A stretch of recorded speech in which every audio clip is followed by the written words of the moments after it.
ഗൗരീ നന്ദന ഗജവദന ഗണേശ വരദ മാം പാഹി. ഗൗരീ നന്ദന ഗജവദന ഗണേശ വരദ മാം പാഹി. ഗജമുഖ ഗജമുഖ ഗണനാഥ ഗണേശ വരദ മാം പാഹി.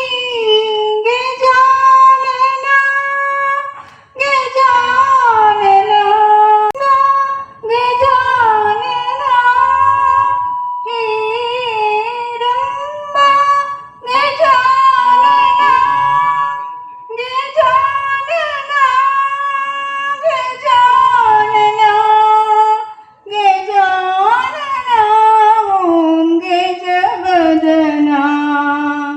ഗൗരീ നന്ദന ഗജവദന ഗണേശ വരദ മാം പാഹി. ശ്രീകുമാരാരാമം ഇടപ്പഴനി ബാലസുബ്രഹ്മണ്യ സ്വാമി ക്ഷേത്രത്തിലെ തൈപ്പൂയ കാവടി മഹോത്സവത്തോടനുബന്ധിച്ച് നടക്കുന്ന ഉദ്ഘാടന ചടങ്ങിൽ പങ്കെടുക്കാനെത്തിയ വിശിഷ്ട അതിഥികൾക്ക്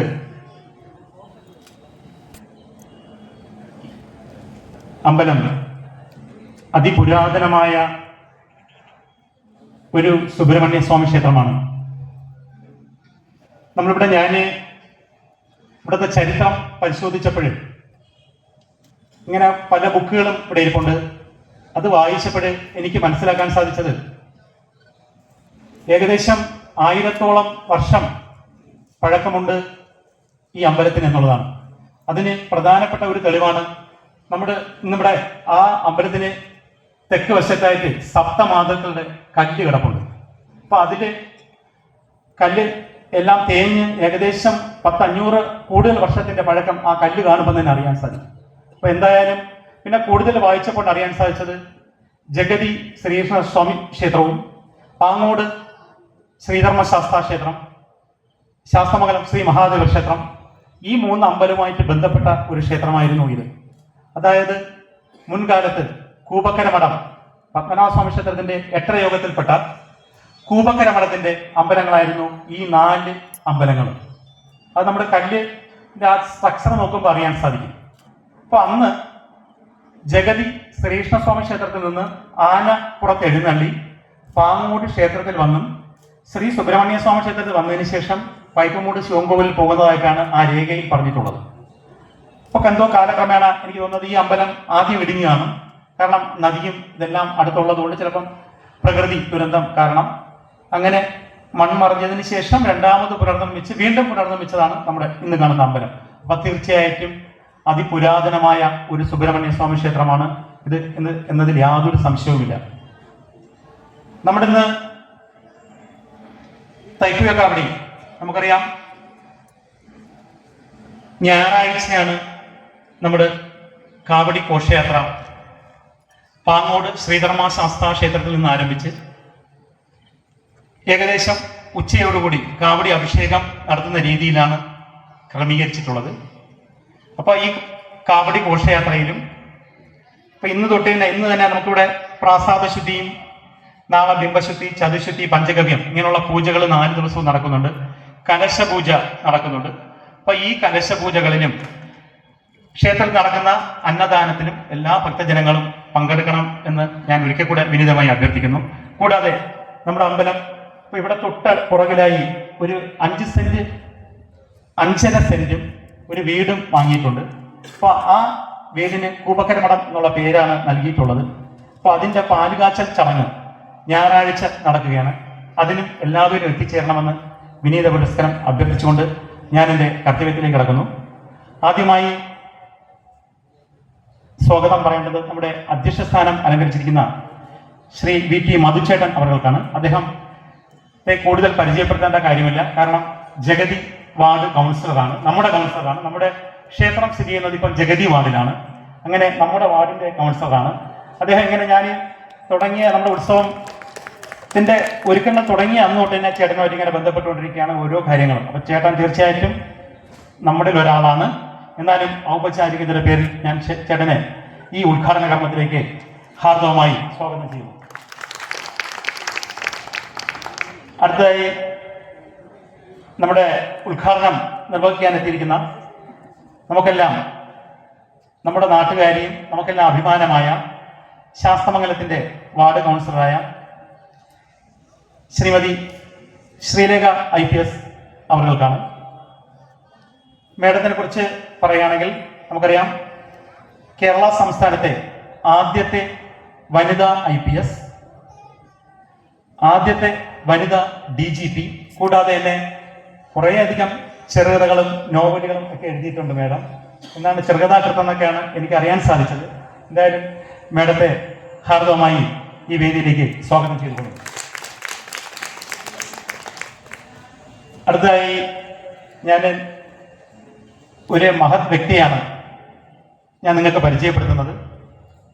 സ്വാമിയെ കുറിച്ച് പറയുകയാണെങ്കിൽ, കാരണം സ്വാമിയെക്കുറിച്ച് നിങ്ങൾ അറിയാൻ സാധ്യതയില്ല, എത്ര പേര് അറിഞ്ഞിട്ടുണ്ടാകും എന്ന് എനിക്കറിയില്ല. നമ്മൾ വെള്ളിമല സ്വാമി എന്നാണ് അറിയപ്പെടുന്നത്. അതായത് കുമാരകോവിൽ അടുത്തുള്ളത് വേളിമലയാണ്, ഇത് വെള്ളിമല. വെള്ളിമലയിലെ കുറച്ചുകൂടെ പറയുകയാണെങ്കിൽ വേലുത്തമ്പി ദളവയുടെ അമ്മ സ്ഥിരമായി തപസ് ചെയ്തത് വെള്ളിമല മുരുകനാണ്. അപ്പൊ അങ്ങനെ വെള്ളിമല മുരുകനെ പ്രാർത്ഥിച്ചു കിട്ടിയ ആളാണ് വേലുത്തമ്പി ദളവ. അതിന്റെ ഉപകാരമായിട്ട് വേലുത്തമ്പി നടക്കി വെച്ച വെള്ളി കുതിരയിലാണെന്ന് നമുക്കറിയാം കുമാരകോവിലെ മുരുകൻ എഴുന്നള്ളുന്നത് ഇങ്ങോട്ട്. അപ്പൊ അവിടെ ഒരു ആശ്രമമുണ്ട്, വളരെ മനോഹരമായിട്ടുള്ള ആശ്രമം. ആ ആശ്രമത്തിലെ അധിപതിയാണ് സ്വാമി. അതുകൂടാതെ നമ്മുടെ ഇന്നിവിടെ ബാലഗോകുലങ്ങൾ ഉള്ളതുപോലെ അവിടെ മതപാഠശാല ഉണ്ട്, അതായത് സമയവകുപ്പ് എന്നാണ് അവിടെ അറിയപ്പെടുന്നത്. അപ്പൊ അവിടെ ഓരോ അമ്പലങ്ങളിലും കന്യാകുമാരി ജില്ലയിലെ 464 ദേവസ്വം ബോർഡ് ക്ഷേത്രങ്ങളിലും മറ്റുള്ള ഏത് അമ്പലങ്ങളിലും നമ്മൾ ഞായറാഴ്ച പോയി നോക്കുകയാണെങ്കിൽ അവിടെ 50-ൽ കൂടുതലായിട്ടുള്ള കുട്ടികൾ എല്ലാ അമ്പലങ്ങളിലും കാണും. അപ്പൊ അവിടെ അമ്മമാര് കാണും. അവിടെ നമ്മുടെ മതത്തെക്കുറിച്ച് പഠിപ്പിക്കുകയും, ഞാനും കുഞ്ഞുനാളിലേ തൊട്ട് 60 നാൾ തൊട്ടേ ഞാൻ മതപാഠശാലയിൽ കൂടെ പഠിച്ച് നമ്മുടെ മതത്തെക്കുറിച്ച് പഠിച്ചു വന്ന ഒരു വ്യക്തിയാണ്. അന്നും നമ്മുടെ മതപാഠശാലയുടെ ഓർഗനൈസറാണ് വെള്ളിമല സ്വാമി. സ്വാമി ശ്രീലങ്കയിലും സിംഗപ്പൂർ, കുവൈറ്റ് അവിടെയൊക്കെ നമ്മുടെ മതപാഠശാല നടത്തുന്നുണ്ട്. അപ്പൊ ഈ മതപാഠശാലയിൽ കൂടെ നമുക്കറിയാം ഓരോ മതപാഠശാലയിൽ സ്റ്റാൻഡേർഡ് ഉണ്ട്, അതായത് 1, 2, 5 സെക്ഷൻ ഉണ്ട്. ഈ 5ാമത്തെ സെക്ഷൻ ജയിക്കുന്ന ആളിനെ, അതായത് നമ്മൾ PhD കൊടുക്കും പോലെ അവിടെയുള്ള 5ാമത്തെ സെക്ഷൻ ജയിക്കുന്ന ആ ആൾക്ക് കിട്ടുന്ന ഒരു ഇതാണ് വിദ്യാജ്യോതി പട്ടം എന്ന് പറയും. അപ്പൊ അങ്ങനെ വിദ്യാജ്യോതി പട്ടം കിട്ടിയ കുറെ ആൾക്കാർ നമ്മുടെ മതത്തെക്കുറിച്ചും നമ്മുടെ സംസ്കാരത്തെക്കുറിച്ചും പറഞ്ഞ് കന്യാകുമാരി ജില്ലയിലുണ്ട്. അപ്പൊ അതിനെക്കുറിച്ച് കൂടുതൽ സ്വാമി പറയുന്നതായിരിക്കും. എന്തായാലും സ്വാമി, ഞാൻ എൻ്റെ ഗുരുവിന്റെ സ്ഥാനത്ത് കാണുന്ന സ്വാമി ഇവിടെ എത്തിയതിൽ തീർച്ചയായിട്ടും എനിക്ക് അഭിമാനമുണ്ട്. ഭഗവാന്റെ മുരുകൻ അതൊരു പ്രത്യേകം, സ്വാമി ഈ വർഷം ഇവിടെ വരണമെന്നാണ്, ഞാൻ മുരുകസംഗമത്തിൽ വെച്ചാണ് സ്വാമി ഇങ്ങനെ ക്ഷണിച്ചത്. ഇങ്ങനെ നമ്മുടെ 1-2 ആൾക്കാർ ഇവിടെ വരാമെന്ന് പറഞ്ഞവര് വരില്ല എന്ന് പറഞ്ഞുകൊണ്ട് സംഘം നേരിട്ട് സ്വാമിയെ, സാണുപാലയൻ ചേട്ടൻ ഇങ്ങനെ പറഞ്ഞ് സ്വാമിയെ വിളിക്കാൻ പറഞ്ഞു. അങ്ങനെ സ്വാമി ഉടൻ തന്നെ യാതൊരു എതിർപ്പും കൂടാതെ മുരുകന്റെ അമ്പലത്തിലൂടെ വരാമെന്ന് പറഞ്ഞു. തീർച്ചയായിട്ടും സ്വാമിയെ ഹാർദവമായി ഞാൻ ഈ വേദിയിലേക്ക് സ്വാഗതം ചെയ്തോളൂ. അടുത്തതായി നമുക്കെല്ലാം പരിചയമുള്ള മുഖം എൻ്റെ നാട്ടുകാരനാണ്. കാരണം ഞാനൊക്കെ അഭിമാനം കൊള്ളുന്നു തെക്കുറിശിക്കും കമുകറ പുരുഷോത്തമനും S രമേശൻ നായർ കവി, അതുപോലെ തിരുവട്ടാർ തങ്കൻ. അതിനുശേഷം നമ്മുടെ ഇന്ന് അഭിമാനത്തോടെ പറയുന്ന ശ്രീ തിരുവട്ടാർ MR ഗോപകുമാർ സാർ. അദ്ദേഹം, ഞാനിങ്ങനെ കഴിഞ്ഞ വർഷം എൻ്റെ അടുത്ത് ഇങ്ങനെ വരാമെന്ന് പറഞ്ഞു അമ്പലത്തിൽ. അപ്പൊ അന്ന് ചില സാങ്കേതിക ബുദ്ധിമുട്ട് കാരണം അദ്ദേഹം ഷൂട്ടിംഗ് ആയതുകൊണ്ട് അന്ന് വരാൻ പറ്റില്ല. സാർ അതിന്റെ അടുത്ത ദിവസം വന്നു ഇവിടെ തൊഴാൻ. അപ്പൊ എന്തായാലും ഈ വർഷം ഞാൻ വിളിച്ച ഉടൻ തന്നെ അദ്ദേഹം വരാമെന്ന് പറഞ്ഞു. നമുക്കറിയാം 1993 മികച്ച പ്രകടനത്തിന് വിധേയൻ എന്ന സിനിമയ്ക്ക് പ്രത്യേക ജൂറി പുരസ്കാരം നേടുകയുണ്ടായി. അതുപോലെ ഏകദേശം 100ഓളം സിനിമകൾ, പുലിമുരുകൻ, ലൂസിഫർ, നോട്ടം, അങ്ങനെ കുറേ അധികം സിനിമകൾ അഭിനയിച്ചിട്ടുണ്ട്. പിന്നെ പ്രശസ്ത സീരിയൽ നടനുള്ള സംസ്ഥാന അവാർഡ് കുറേ അധികം പ്രാവശ്യം കിട്ടിയിട്ടുണ്ട്. അദ്ദേഹം സെൻട്രൽ ഗവൺമെന്റ് ഉദ്യോഗസ്ഥനായിരുന്നു. എന്തായാലും തീർച്ചയായും നമ്മുടെ ഈ ഉദ്ഘാടന കർമ്മം മഹത്തരമാക്കാൻ വേണ്ടി അദ്ദേഹത്തിന്റെ സാന്നിധ്യം എന്ന് പറയുന്നത് വളരെ ഒരു മുരുകന്റെ കടാക്ഷം കൊണ്ട് കിട്ടിയതാണ്. അപ്പോൾ അദ്ദേഹത്തെയും ഞാൻ ഈ വേദിയിലേക്ക് ഹാർദവമായി സ്വാഗതം ചെയ്തുകൊള്ളു. കൂടാതെ ഇവിടെ എത്തിയ ഓരോരുത്തരെയും സ്വാഗതം ചെയ്തുകൊണ്ട് നിർത്തുന്നു. നന്ദി, നമസ്കാരം. നമ്മുടെ വെള്ളിമല സ്വാമി, വെള്ളിമല മഠത്തിന്റെ ആധിപതിയുമായ സ്വാമി സദ്ഗുരാനന്ദ, ചൈതന്യ സദ്ഗുരാനന്ദ, അതുപോലെ തന്നെ നമ്മുടെ ഗോവൻ ചേട്ടൻ, അദ്ദേഹം പ്രമുഖ നടനും എല്ലാവിധ എഴുത്തുകാരനും എല്ലാവിധ ഇതും ചെയ്യുന്ന നല്ലൊരു മഹത് വ്യക്തിയാണ്. അദ്ദേഹത്തിനും ആദ്യം, അതുപോലെ തന്നെ നമ്മുടെ എൻ്റെ വാർഡിലെ മുൻ DGP, വാർഡിലെ ഒരു വാർഡിലെ മെമ്പറാണ്, വാർഡിലെ അംഗമാണ്. ആ മഹത് വ്യക്തിക്ക്, അതേപോലെ തന്നെ ഇവിടെ കൂടിയ എല്ലാ സദ്ഗുരു, എല്ലാ സജ്ജനങ്ങൾക്കും ഞാൻ ആദ്യം നന്ദി രേഖപ്പെടുത്തുന്നു. കാരണം ആദ്യമായി എനിക്ക് കിട്ടിയ ഒരു ക്ഷേത്രത്തിൽ നടക്കുന്ന ഒരു വലിയൊരു സമ്മേളനത്തിൽ കിട്ടിയ അവസരമാണ്.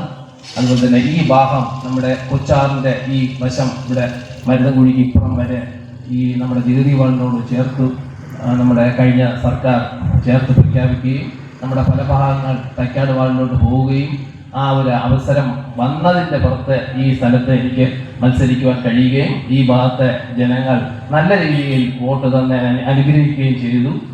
അതുകൊണ്ട് എനിക്ക് പ്രത്യേക നന്ദി അതിനോടൊപ്പം ഉണ്ട്.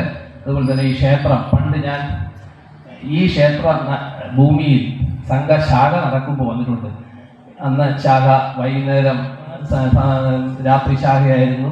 അതുപോലെ തന്നെ ഇടപ്പള്ളി 78-79 കാലയളവിൽ, അത് കഴിഞ്ഞ് ജഗതിയിൽ പുതിയ ശാഖ തുടങ്ങിയപ്പോൾ അങ്ങോട്ട് മാറി അങ്ങോട്ട് അവിടുത്തെ ശാഖയുടെ ശിക്ഷക് മുഖ്യശക്, അങ്ങനെ 78 മുതൽ സംഘശാഖയിൽ വന്ന ഒരു സംഘ വിദ്യാർത്ഥിയാണ് ഇപ്പോഴും. അപ്പോൾ അത് കഴിഞ്ഞ് അതിനുശേഷം സംഘത്തിലൂടെ തന്നെ പല തലങ്ങളിലും മുന്നോട്ട് പോയി അവസാനം കൗൺസിലറായി. അപ്പോൾ അതും സംഘത്തിൻ്റെ ഒരു അനുഗ്രഹം തന്നെയാണ് എനിക്ക് കിട്ടിയത്. അതുപോലെ തന്നെ ഇവിടെ നിൽക്കുവാനുള്ള അനുഗ്രഹവും അതുവഴിയാണ് എനിക്ക് ലഭിച്ചത്. അപ്പോൾ അതുകൊണ്ട് എല്ലാവരും ഈ ഉത്സവത്തിന് പങ്കാളിയായതിലും, അതുപോലെ തന്നെ ഈ ക്ഷേത്ര നഗരി ഇപ്പോൾ പറഞ്ഞ രീതിയിൽ നമ്മുടെ അദ്ദേഹം പറഞ്ഞത് ഈ ക്ഷേത്രത്തിൻ്റെ പുരാതനം 1000 വർഷത്തോളം പഴക്കം. അപ്പോൾ നമുക്ക് ഇനിയും ഒരുപാട് ഇതുണ്ട്. ഇത് ദേവസ്വം ബോർഡിൻ്റെ കയ്യിൽ പോയാലുള്ള ഗതിയൊന്ന് ആലോചിച്ച് നോക്കണം. ഇതിൻ്റെ മിച്ചം കാണില്ലായിരുന്നു. അതെന്തായാലും അന്നങ്ങനെ പോയില്ല. അന്ന് എത്തേണ്ടടുത്ത് എത്തി. ഈ ഒരു വലിയൊരു ക്ഷേത്രം ഇല്ലായിരുന്നെങ്കിൽ ഇന്ന് ശബരിമലയിലെ സ്വർണ്ണപ്പാടി അടിച്ചുകൊണ്ട് പോയതുപോലെ മാറി വരുന്ന സർക്കാരുകളുടെ കിങ്കരന്മാർ ഇതിനെയും കൂടെ വിറ്റ് തൊലച്ചേനെ. പക്ഷെ എന്തായാലും എത്തേണ്ടടുത്ത് എത്തിയതുകൊണ്ട് ഇതൊന്നും നിലനിൽക്കുന്നു. അതിലെനിക്ക് ചാരിതാർത്ഥ്യമുണ്ട്. അതുകൊണ്ട് എല്ലാ സജ്ജനങ്ങളും ഇതിനെ നാൾ ഈ ക്ഷേത്രം വളരെ മുന്നോട്ട് വരട്ടെ എന്ന് പ്രാർത്ഥിച്ചുകൊണ്ട് ഞാൻ നിർത്തുന്നു. വന്ദേ മാതരം. കർമ്മം നിർവഹിക്കുന്നതിനായി ക്ഷണിച്ചുകൊള്ളുന്നു.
ഉദ്ഘാടന പ്രസംഗത്തിലേക്കായി ശ്രീമതി ശ്രീലേഖ IPS അവരെ ക്ഷണിച്ചുകൊള്ളുന്നു.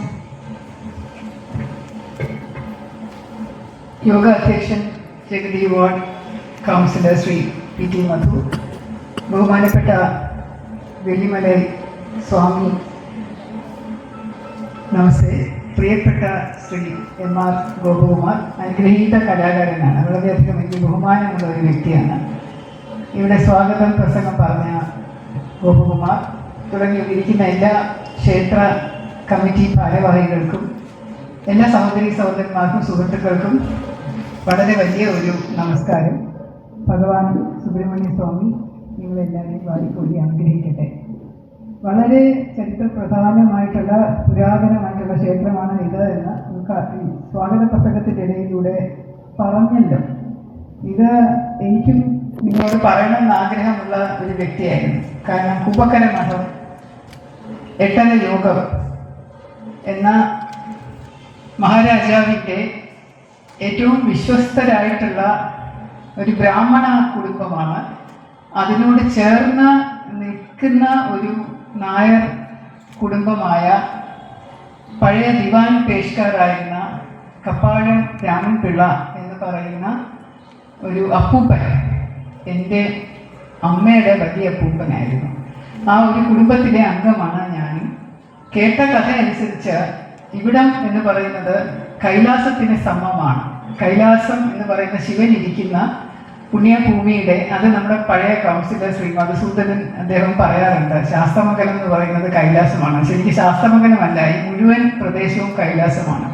മഹാദേവനുണ്ട്, ഭഗവതിയുണ്ട്, അതിൻ്റെ കൂട്ടത്തിൽ പുത്രന്മാരായിട്ടുള്ള സുബ്രഹ്മണ്യ സ്വാമിയും ഗണപതി സ്വാമിയും ഉണ്ട്, കൂട്ടത്തിൽ ശാസ്താവുമുണ്ട്. ശാസ്താവ് അനുഗ്രഹിച്ച, ശാസ്താവ് പ്രത്യേകമായി അനുഗ്രഹം ചൊരിഞ്ഞ സ്ഥലമാണ് ശാസ്ത്രമംഗലം. പക്ഷേ ഈ സ്ഥലം എല്ലാം മഹാദേവൻ അനുഗ്രഹം ചൊരിഞ്ഞതാണ്. അതിനകത്ത് ഈ ശ്രീകൃഷ്ണൻ ജഗതി കോവിലെ ശ്രീകൃഷ്ണൻ മാത്രം പിന്നീട് വന്നതാണെന്നാണ് അറിഞ്ഞത്. അതൊരു മലയായിരുന്നു, കുന്ന്. ഇവിടെ എല്ലാം കുന്നായിരുന്നു. അതാണ് രഥപുരക്കുന്ന്, പട്ടാണിക്കുന്ന് എന്നൊക്കെയുള്ള കുന്നുകൾ ഉള്ള സ്ഥലമായിരുന്നു. ഇവിടവും ഒരു കുന്നായിരുന്നു. ഇത് ഇടപ്പഴനി ആണ്. പഴനി മലയില്ലേ, നമ്മുടെ മഹാനായിട്ടുള്ള നമ്മുടെ ദൈവം കുമരൻ ഇരിക്കുന്ന സ്ഥലം, നമ്മുടെ സുബ്രഹ്മണ്യ സ്വാമി വസിക്കുന്ന, അദ്ദേഹം ഇരിക്കുന്ന പഴനി ആണ്ടവൻ ഇരിക്കുന്ന സ്ഥലം. നമ്മളെല്ലാവരും എല്ലാ വർഷവും ഒരു വ്രതമൊക്കെ നോക്കി പഴനി മല കയറി പോകാറുണ്ട് ഭഗവാനെ തൊഴാൻ.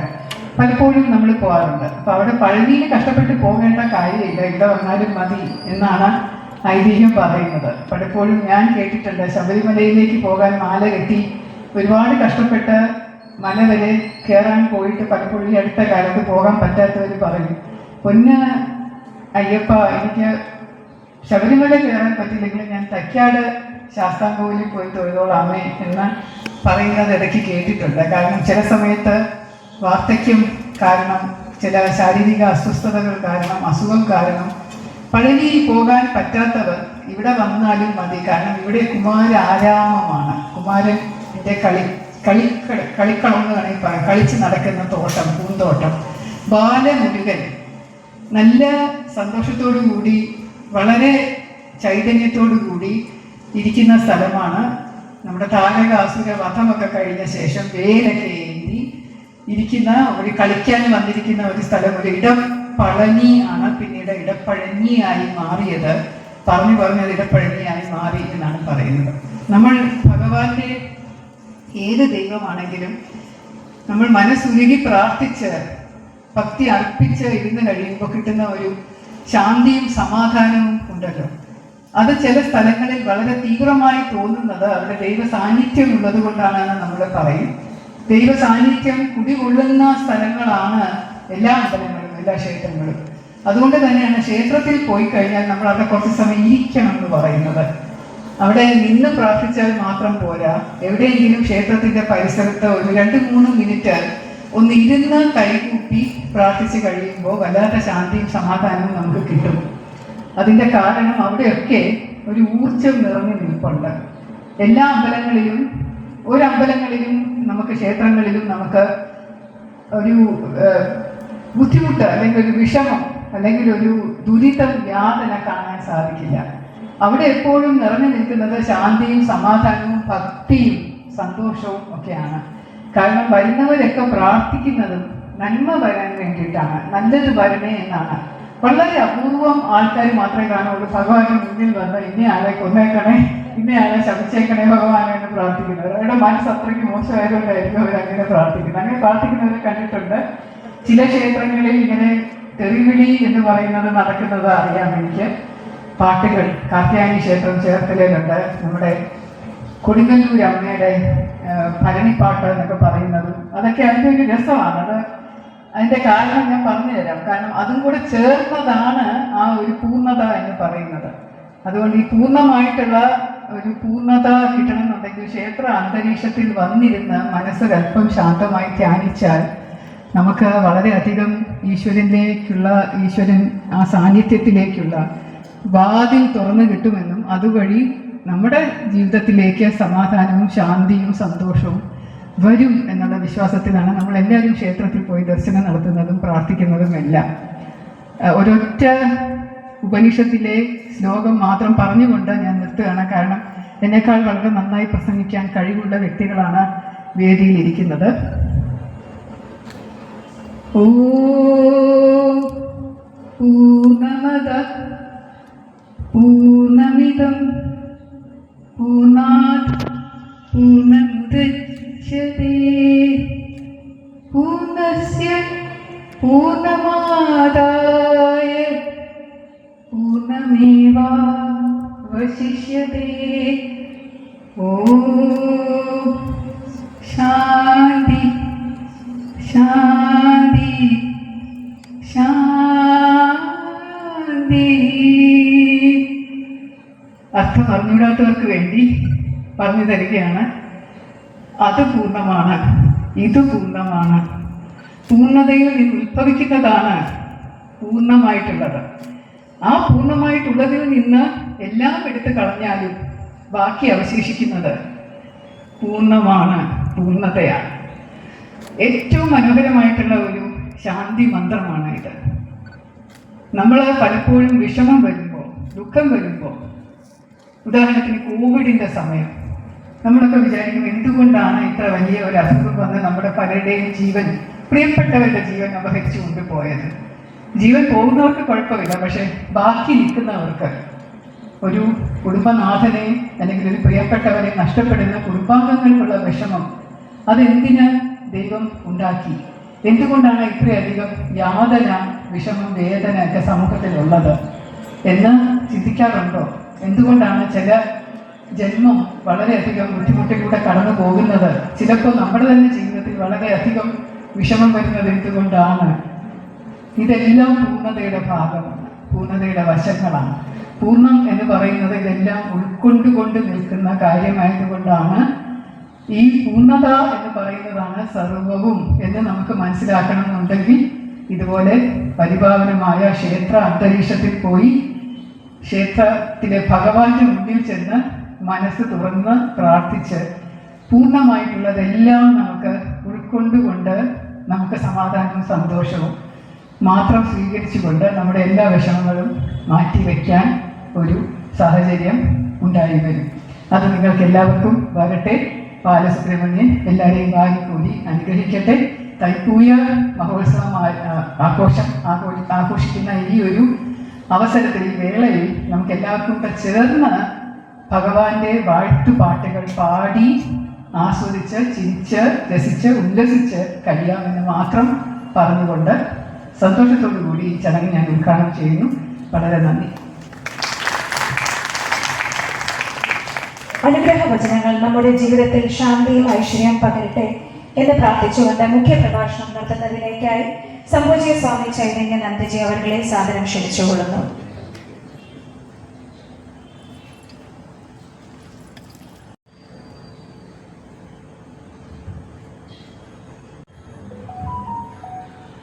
ഓം സ്ഥാപകായ ച ധർമ്മസ്യ സർവധർമ്മസ്വരൂപിണേ അവതാരവരിഷ്ഠായ രാമകൃഷ്ണായ തേ നമഃ.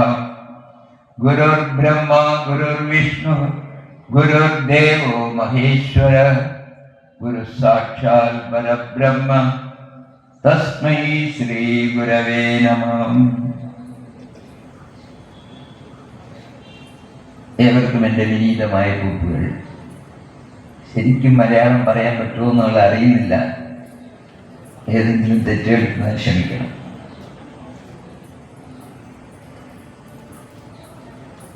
വെള്ളിമല എന്ന് പറയുന്ന സ്ഥലത്താണ് ഞങ്ങളുടെ ആശ്രമം ഇരിക്കുന്നു. അവിടെയും ബാലസുബ്രഹ്മണ്യ സ്വാമി തന്നെ, ഇവിടെയും ബാലസുബ്രഹ്മണ്യ സ്വാമി തന്നെ. അതുകൊണ്ട് ഒരു ഒറ്റുമുണ്ട്. ബാലസുബ്രഹ്മണ്യ സ്വാമിയുടെ അനുഗ്രഹം കൊണ്ട് ഈ നമ്മുടെ ഈ തൈപ്പൂയക്കാവടി മഹോത്സവം ഭംഗിയായിട്ട് നടക്കണം എന്ന് നാം എല്ലാവരും പ്രാർത്ഥിക്കാം.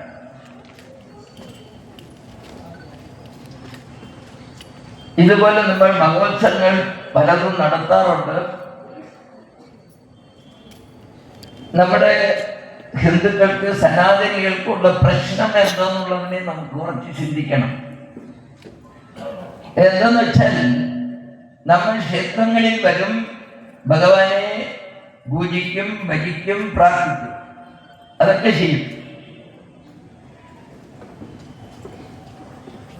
അതോട് നമ്മുടെ മതം അല്ലെങ്കിൽ നമ്മുടെ സനാതന ധർമ്മം അത്ര തന്നെയെന്നാണ് നമ്മൾ വിചാരിക്കുന്നത്. പ്രശ്നം അവിടെയാണ്. നമ്മൾ എന്തെങ്കിലും പ്രാർത്ഥിക്കുന്നു, നമ്മൾ പ്രാർത്ഥിക്കുന്നതിനെ ഭഗവാൻ നമ്മുടെ വീട്ടിൽ കൊണ്ട് തരണം. തന്നില്ലെങ്കിൽ എന്ത് ചെയ്യും എന്ന് വെച്ചാൽ, എന്ത് ചെയ്യും? ഭഗവാനെ മാറ്റും. ഏതെങ്കിലും ഒരു സ്റ്റോറിൽ പോയി സ്റ്റോറിൽ നമ്മൾ കൊടുക്കുന്ന ലിസ്റ്റ് അനുസരിച്ച് ശരിക്കും സാമാൻ തന്നില്ലെങ്കിൽ ശിവ സ്റ്റോറിൽ നിന്ന് വിഷ്ണു സ്റ്റോറിൽ പോകും, അല്ലെങ്കിൽ മുരുക സ്റ്റോറിൽ പോകും, അല്ലെങ്കിൽ ഗണപതി സ്റ്റോറിൽ പോകും, അല്ലെങ്കിൽ ശാസ്ത്ര സ്റ്റോറിൽ പോകും, അല്ലെങ്കിൽ ദേവി സ്റ്റോറിൽ പോകും. ഇല്ലെങ്കിൽ മുല്ല സ്റ്റോറോ ജോസഫ് സ്റ്റോറോ തന്നെ. അതുപോലെ തന്നെ ഇവിടെ ബാലസുബ്രഹ്മണ്യ ക്ഷേത്രം ഇടപ്പളക്കിലൊന്നും പ്രാർത്ഥിക്കുമില്ലെങ്കിൽ അവിടെ ജഗതീകൃത കൃഷ്ണ ക്ഷേത്രം ഉണ്ടെന്ന് പറഞ്ഞാൽ അവിടെ പോകും, അല്ലെങ്കിൽ ശാസ്ത്രമംഗലത്തിൽ ശാസ്ത്ര ക്ഷേത്രത്തിൽ പോകും, അല്ലെങ്കിൽ നമ്മുടെ പത്മനാഭസ്വാമി ഉണ്ട്, അല്ലെങ്കിൽ ഗുരുവായൂരുണ്ട്, ശബരിമല ഉണ്ട്, ഇല്ലെങ്കിൽ വേളാങ്കണ്ണിയോ നാസൂറോ തന്നെ.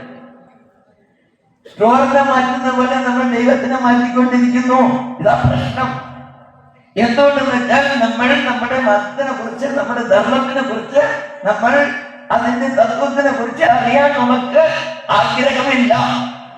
ഇപ്പൊ ഇവിടെ പ്രഭാഷണം നടത്തുന്നു, ഞാൻ അവിടെ പല സ്ഥലങ്ങളും ഞങ്ങളുടെ സ്ഥലങ്ങൾ പറയാൻ. ഇതുപോലെ പ്രഭാഷണത്തിന് വരുമ്പോ വെറുതെ കൈയെ വീശി കൊണ്ടുവരരുത്. എന്താ കൊണ്ടുവരണം? എന്താ കൊണ്ടുവന്നിട്ടുണ്ടോ? അതാ പ്രശ്നം. എന്നെന്ന് വെച്ചാൽ ഏതോ ഒരു ചടങ്ങ് നടത്തുന്നു, എനിക്കറിയാം, ഡാൻസ് ഉണ്ട്, നല്ല ഡാൻസ് കാണാൻ ഒന്നിരിക്കുന്നു. ഇല്ല, ഏതോ പ്രഭാഷണം ഇപ്പൊ അവരൊക്കെ ഇപ്പൊ എന്ത് നല്ല സംസാരിക്കാൻ പറ്റുമെന്ന് ഞാൻ പറയുന്നു എന്ന് പറഞ്ഞാൽ അദ്ദേഹം അവര് നിർത്തിയാണ്. അപ്പൊ അതൊന്നും കേൾക്കാൻ നമുക്ക് അത്ര താല്പര്യം ഉണ്ടെന്ന് എനിക്ക് തോന്നുന്നില്ല. ഡാൻസിനൊക്കെ വരുന്ന കണ്ടിപ്പോ ഞങ്ങൾ കൂടുതൽ സംസാരിക്കുകയാണെങ്കിൽ ഡാൻസ് കാണാൻ തടഞ്ഞുകൊണ്ടിരിക്കുന്നു എന്ന് നിങ്ങൾ വിചാരിച്ചാലും മനസ്സിൽ ശപിച്ചാലും ശപിക്കും. അതാ പ്രശ്നം നമ്മുടെ ഹിന്ദുക്കൾക്കുള്ളത്. നമ്മുടെ ശാസ്ത്രത്തിനെ കുറിച്ച് നമുക്ക് അറിയണമെന്നല്ല. വിവേകാനന്ദ പറയുകയാണെങ്കിൽ, ഒരു സമയം ഒരു മതം ശരിക്കും നല്ല മതമായിരിക്കണമെങ്കിൽ 3 കാര്യങ്ങൾ വേണമെന്ന് പറയും. എന്തൊക്കെയെന്ന് പറഞ്ഞാൽ, ആദ്യം അതിന് തത്വം വേണം. ആ തത്വത്തിനെ നമുക്ക് മനസ്സിലാകാൻ വേണം പറയാനുള്ള കഥകൾ വേണം, ഇതിഹാസ പുരാണങ്ങൾ വേണം. അതിനുശേഷം മൂന്നാമത് നമുക്ക് അതിനെ അപ്പപ്പോ തത്വങ്ങളെ ഓർമ്മിപ്പിക്കാൻ അനുഷ്ഠാനങ്ങളും ചടങ്ങുകളും വേണം എന്ന് സ്വാമി പറയണം. 3 വേണം. ഇപ്പൊ നമ്മൾ ആദ്യം നമ്മൾ വേണമെന്ന് പറഞ്ഞ തത്വം വേണം. ഒരു മതത്തിന് തത്വം എന്ന് പറയുന്നത് ഏതെങ്കിലും ഒരു പുസ്തകത്തിന്റെ അടിസ്ഥാനത്തിൽ വെച്ചിട്ട് എല്ലാ മതങ്ങളും ഇരിക്കുന്നു. അപ്പോ നമ്മുടെ അടിസ്ഥാന ഗ്രന്ഥം ഇത് എന്നുള്ളത് നമുക്ക് ആദ്യം അറിയണം. ഇപ്പൊ ക്രിസ്ത്യാനികൾക്ക് അടിസ്ഥാന ഗ്രന്ഥം എന്താ? മുസ്ലിംമാർക്ക് ഖുർആൻ, ഹിന്ദുക്കൾക്കോ അറിഞ്ഞൂടെ? ഇവരൊക്കെ ക്രിസ്ത്യാനിയ മുസ്ലിംമാരാണ്. ഇപ്പോ അവരുടെ ഗ്രന്ഥം, അടിസ്ഥാന ഗ്രന്ഥം ചോദിച്ചപ്പോ നമുക്കൊരു പ്രശ്നവുമില്ല. നമ്മുടെ അടിസ്ഥാന ഗ്രന്ഥം ചോദിച്ചപ്പോ രാമായണം, മഹാഭാരതം, ആഗമങ്ങൾ, അത് എല്ലാം പ്രശ്നമാണ്. ഇല്ല, അടിസ്ഥാനം ഏതാന്നാ ചോദിച്ചു ഞാൻ. അവർക്കും ഗ്രന്ഥം ധാരാളമുണ്ട്. ആ, വേദം ഇപ്പൊ ശരിക്കും വന്നു പായും. വേദമാണ് നമ്മുടെ അടിസ്ഥാന ഗ്രന്ഥം. വളരെ സന്തോഷം ഇങ്ങനെ പറഞ്ഞത്. ഞാൻ ഈ വേറൊരു ചോദ്യം കൂടെ ചോദിക്കാം. ഒരു ക്രിസ്ത്യാനി അവരുടെ അടിസ്ഥാന ഗ്രന്ഥമായ ബൈബിളിനെ കണ്ടിരിക്കും, വായിച്ചിരിക്കും, സമ്മതിക്കുന്നുണ്ടോ? ഉണ്ട്. ഒരു മുസൽമാൻ അവരുടെ അടിസ്ഥാന ഗ്രന്ഥമായ ഖുർആനെ കണ്ടിരിക്കും, വായിച്ചിരിക്കും, സമ്മതിച്ചു? യെസ്. ഇപ്പോ നമ്മുടെ അടിസ്ഥാന ഗ്രന്ഥമായ വേദത്തിന് കണ്ടിട്ടുണ്ടെങ്കിലും ആരെങ്കിലും കണ്ടിട്ടുണ്ടെങ്കിൽ കൈകൊടുക്കും.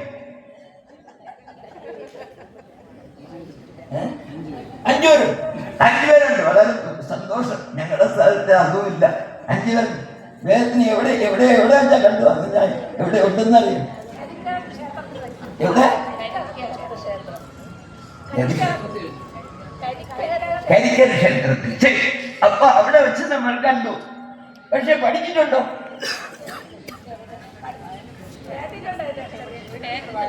കുറച്ച് കേട്ടിട്ടുണ്ട്. ഇപ്പൊ വേദത്തിന്റെ മന്ത്രം തന്നെ പറഞ്ഞു പറ്റില്ല, അത് വേണമെന്നല്ല. പക്ഷെ അടിസ്ഥാന വിഷയങ്ങൾ നമുക്ക് അറിയണം. നമ്മുടെ സനാതന ധർമ്മം എന്ന് പറയാണ്. സനാതന ധർമ്മം എന്ന് പറഞ്ഞാൽ എന്നുമുള്ളതെങ്കിൽ ആദി ഇരിക്കാൻ പറ്റില്ല. ആദി ഉണ്ടെങ്കിൽ അന്തം ഉണ്ടാകും. ആദിയില്ല, അന്തമില്ല. എന്നുമുള്ളത് മാറാത്തത്, മാറുന്നതൊക്കെ നശിക്കുന്ന സയൻസ് പറയുന്നു. അതുകൊണ്ട് മാറാത്തത്, ആദിയില്ലാത്തത്, അന്തമില്ലാത്തത് എന്നുമുള്ളത് സനാതന ധർമ്മം തന്നെ. സമ്മതിക്കുന്നുണ്ടോ? ശരി. അങ്ങനെ സനാതന ധർമ്മം എന്ന് പറയുന്നത് എന്താണ്? എന്നുമുള്ളത്, മാറാത്തത്, ആദിയില്ല, അന്തമില്ല. എന്താണത്? ഭഗവാൻ.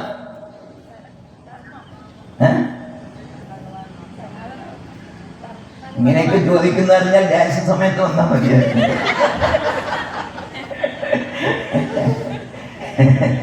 നേരത്തെ വന്നിരുന്ന്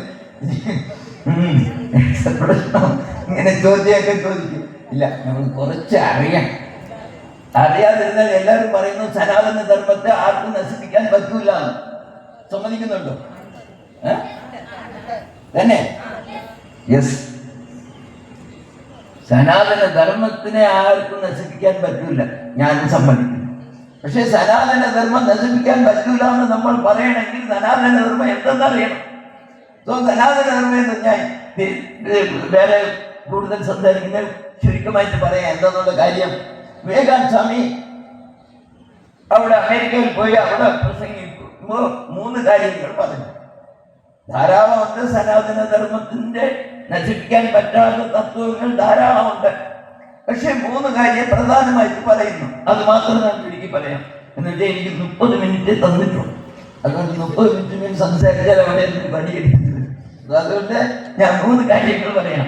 ആദ്യമുള്ളത് ഈശാവാസ്യമിതം സർവം. ഈശാവാസ്യമിതം സർവം എന്ന് പറഞ്ഞാൽ എന്താ അർത്ഥം? ഈശ്വരൻ എല്ലാ സ്ഥലത്തും ഉണ്ട്. ഈ തത്വം നമുക്ക് മനസ്സിലാക്കാൻ അല്ലെങ്കിൽ നമുക്ക് പെട്ടെന്ന് ഓർമ്മയിൽ വരാൻ സാധ്യമായിട്ടാണ് പ്രഹ്ലാദന്റെ കഥ പറഞ്ഞത്. സ്വാമി വിവേകാനന്ദൻ പറഞ്ഞു അതിന്റെ തത്വം വേണം, അതിനെ നമുക്ക് ഓർമ്മിപ്പിക്കാൻ ഇതിഹാസ പുരാണങ്ങൾ വേണം, അനുഷ്ഠാനങ്ങൾ വേണം. അതിനെ ഓർമ്മിക്കാൻ വേണ്ടി പ്രഹ്ലാദന്റെ കഥ പറഞ്ഞിട്ടുണ്ട്. പ്രഹ്ലാദന്റെ അടുത്ത് ഇരണ്യൻ നിന്റെ നാരായണനെ എവിടെ ഉണ്ടെന്ന് ചോദിച്ചപ്പോ പ്രഹ്ലാദൻ എന്താ പറഞ്ഞു? ഇപ്പൊ കഥ നമുക്ക് മനസ്സിലാവും. ഇപ്പൊ ആരെങ്കിലും ഈ കഥയെ കുറിച്ച് ചോദിച്ചാൽ തന്നെ നമുക്ക് ഇത് ഓർമ്മയിൽ വരില്ലേ? പക്ഷെ ദിവസം ഓർമ്മിക്കണം ഈശ്വരൻ എല്ലാ സ്ഥലത്തും ഉണ്ടെന്നുള്ള കാര്യം. അതിനു വേണ്ടിയാൽ നമ്മുടെ ക്ഷേത്രങ്ങളിലൊക്കെ എന്താ വെച്ചിരിക്കുന്നു? വിഗ്രഹങ്ങളിൽ വെച്ചിരിക്കുന്നു. അതിന് ചില തത്വങ്ങളുണ്ട്. ഇപ്പൊ ഇവിടെ വിനായക സന്നിധി ഉണ്ടല്ലോ, ഉണ്ട്. ഞാൻ അകത്ത് പോയില്ല, ഇത് കഴിഞ്ഞിട്ട് പോകാന്ന് അവർ പറഞ്ഞ് ഇവിടെ വിളിച്ചിട്ടുണ്ട്. അതുകൊണ്ട് ഇന്നത്തെ കൊണ്ടുവന്നറിഞ്ഞ് വിനായക സന്നിധി ഉണ്ട്. വിനായകന്റെ വയറെങ്ങനെ ഇരിക്കും? എന്തുകൊണ്ട് വലിയ വയറായിരിക്കും?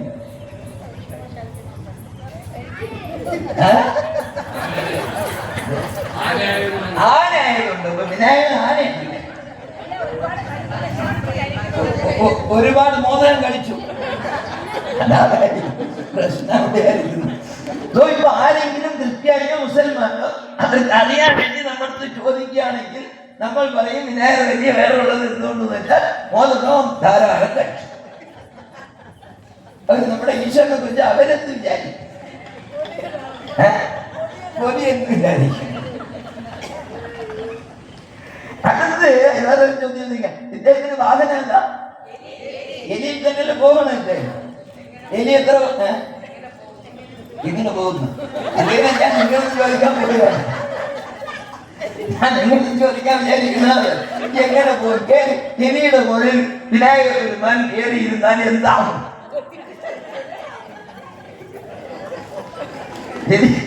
എലി എന്താവും?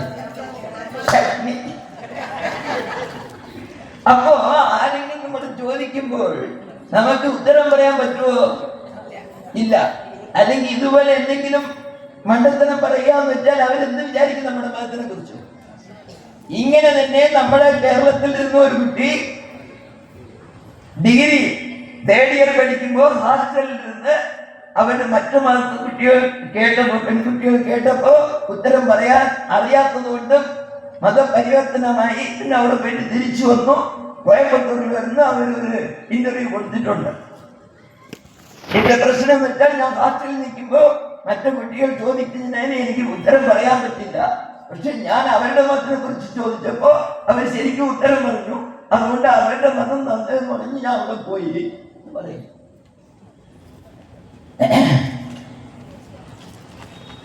ആ കുട്ടി ചെയ്തത് ശരിയാണോ?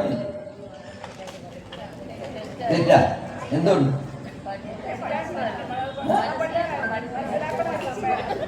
പഠിച്ചില്ല എന്ന് ആർക്കും തെറ്റാ? പഠിപ്പിച്ചില്ല. ആരാ പഠിപ്പിച്ചില്ല? മാതാപിതാക്കൾ ഇല്ലേ? നിങ്ങളൊക്കെ തെറ്റ് ചെയ്യുന്നു, ശരി ചെയ്യുന്നുണ്ട്. നിങ്ങളുടെ കുട്ടികൾക്ക് പഠിപ്പിച്ചു കൊടുത്തിട്ടുണ്ടോ? നിങ്ങൾക്ക് തന്നെ അറിയാവോ? പിന്നെ എങ്ങനെ പറഞ്ഞു കൊടുത്തു? അപ്പൊ അറിയണമെന്നുള്ള ആഗ്രഹമുണ്ടോ? ഉണ്ട്. അറിയാൻ എന്തെങ്കിലും ശ്രമം ചെയ്തിട്ടുണ്ടോ? ഒന്നുമില്ല. നമ്മൾ ഇവിടെ വന്ന് ബാലസുബ്രഹ്മണ്യം ചോദിക്കേണ്ടത് എനിക്ക് വീട്ടിൽ പോയ ഉടനെ എങ്ങനെയെങ്കിലും ഒരു വൈദ്യ നെക്ലേസ് കിട്ടണം. അത് പോകുമ്പോൾ ഞാൻ സയൻസ് പ്രകാരം മാറ്ററിന് മുമ്പേ എനർജി ഇപ്പൊ എല്ലാം എനർജിയിലായോ? ഇലക്ട്രോൺ, ന്യൂട്രോൺ, പ്രോട്ടോൺ എല്ലാം ഉള്ളത്. ഈ പ്രപഞ്ചത്തിലുള്ള എല്ലാ മാറ്ററും